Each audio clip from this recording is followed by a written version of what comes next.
Hey guys, let's talk tomahawks and blades for the zombie apocalypse. I was going through my channel today, and one of the things I kind of noticed is there's been a big surge lately in people watching the zombie videos, and I realized I haven't done one in probably at least a year, so I figured, why not do a couple more? You know, they're pretty popular, people seem to like them, and you know, they are a fun way to kind of show off your gear and show the kind of different stuff you have and look at it in a different light. So here we go. When it boils down to it, we all know zombies aren't real, but this is America. We like to play and we like to make believe, and when you got stuff like this laying around, it can be a lot of fun to mess around with this stuff. So I'm a firm believer when it comes to the zombie apocalypse. You know, you have your firearms scored away, you have all your other gear scared away. You need to pay special attention to your blades. Blades are your go-to weapon. They're silent, they're easy, low maintenance, they're not going to fail you, they're not going to run out of bullets, they don't misfire, jam, etc. So, putting some time and effort into picking the right blade for you is pretty important. So I'm a big, huge fan of tomahawks when it comes to the zombie apocalypse. Number one, they're really, you know, if you go out and you use one on wood and you see what they do, and you can really kind of get the idea as to what that would do to some really nasty, rotten zombie skull. And I've got three of them here. Up top, we have the SOG, fasthawk. We got the Cold Steel Rifleman, and down here is the Cold Steel Trench Hawk. What you have here is three different kinds. Of course, the fasthawk up here, small, light, synthetic handle. You know, has a really good wedge on the back of the blade there for, you know, smashing into zombie skulls or maybe even taking down a door. It's small, it's lightweight, it's quick to use. It's a great backup if you have a big, gigantic machete like this all-terrain chopper. Good backup. However, if you're going to be really relying on it, and your tomahawk is going to be your go-to close combat weapon, I really recommend going with something like the Cold Steel Rifleman's Hawk. Now, what I like about the Hawk is, of course, wooden handle, so I think it's a little less likely to break than the synthetic. And if it does break, it's very easy to replace with whatever you can find. You know, you can actually fix it, keep the head, and fix it and repair it.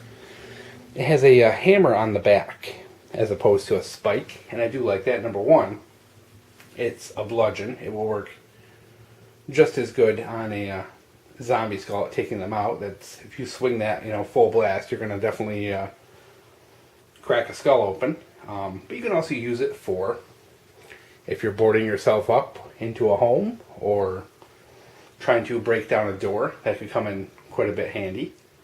And it's pretty heavy, long. You get a good reach on it. Overall, great little weapon. It's something you can use quite well and quite easy. You can still light enough to be used one-handed.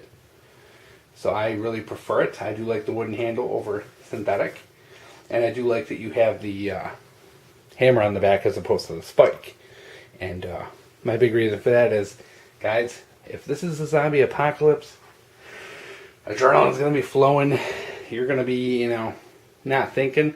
You get a little wild here with one of these trench hawks. You could take that spike in your own back. So I do like the idea of the Rifleman's Hawk here with a little hammer on the back. Pretty handy, and gives you that little utility use in that if you do got to board yourself into a room or a home or something like that. Added ability. Of course, on the bottom of the Trench Hawk, synthetic handle, and nice, big, long, heavy. You can definitely use it one-handed, and it has just a vicious spike on the back of that. Really sharp, and you could grind that thing down to be razor sharp. Really just a deadly piece of steel and plastic. You know, for the 30-something bucks, wow, definitely something I wouldn't mind having on my side. Now, as I said, of course, I have that preference over the tomahawk because I do like the idea of having a bludgeon and cutting weapon together. So, what about machetes? I know movies and books, often talk about machetes, but the reality in life is that machetes are really not going to like break into a skull like they would in the movies. They're going to glance off, and if you don't get the right angle, you don't get the right shot, you're just going to glance off. You could potentially, hit yourself or something else because you are taking that big swing, with a long blade. You could potentially go down and, if you're not careful, hit your own leg or arm or something like that. So, machete isn't my number one pick. I definitely would go with the hawk. But you may disagree, and if you do, I wanted to show you a couple of ideas of what I think would be the best kind of machetes for the job. Now, once again, if this is your primary weapon, I say go big or go home. I love this cold steel all-terrain chopper.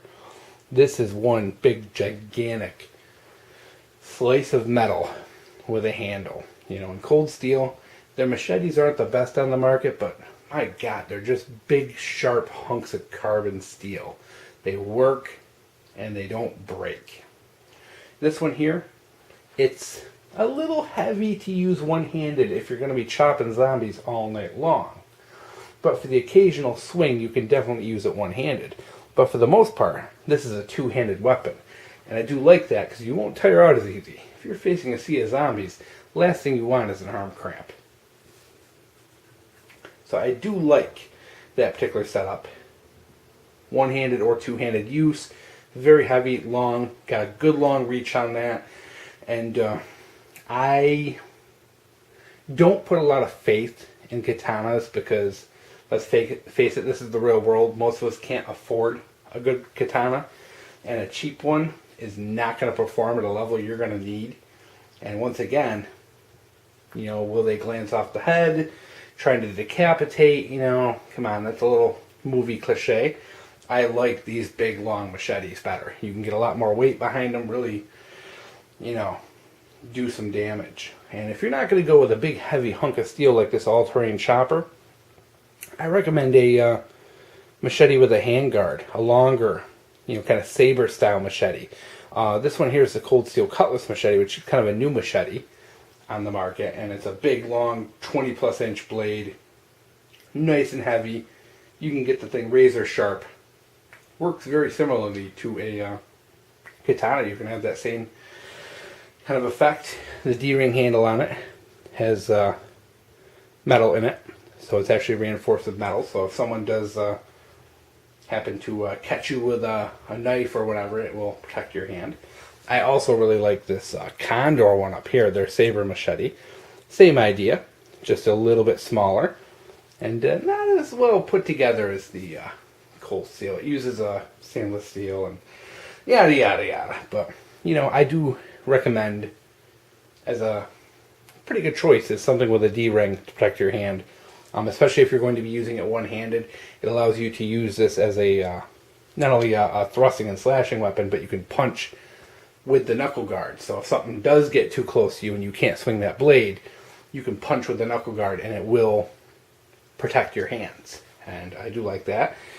And a little tougher for it to fall out of your grip. You're probably likely going to be covered in gore, the zombie blood and guts and pus. Things might get a little slippery. I do like having that little bit extra there to help keep it from flying out of your hand.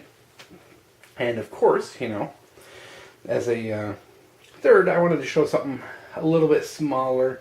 Maybe not something you're going to be able to do, the nice fancy decapitation stuff or really chomping into zombie brains. But this cold steel Bowie machete is a nice little choice for an overall utility knife. This is definitely something you can jam into a zombie's head and beat on and really abuse. But it's also something you could use in a kind of wilderness situation if you need something to cut wood and make fire and all that. It's a good thing to have on hand. And especially if you're going to be using a big, huge hawk, you may not want a big machete. You may want to go with something a little bit smaller. So you can pair up a bigger hawk and a smaller knife, or a smaller hawk and a bigger knife. You know, so I do like that combination pairing, and I do recommend the two as a pair because they do complement each other very well. You've got, you know, one that's smaller blade, a little easier to use, you know, a little bit of a bludgeon to it, versus the machetes, which just have big, long cutting areas, you know, good for slashing, taking off hands and arms. You know, some zombie grabs you by the arm, you know, one good slash with this and you might even be able to take that hand clean off. So, just saying, guys. So here we are. Hawks and machetes.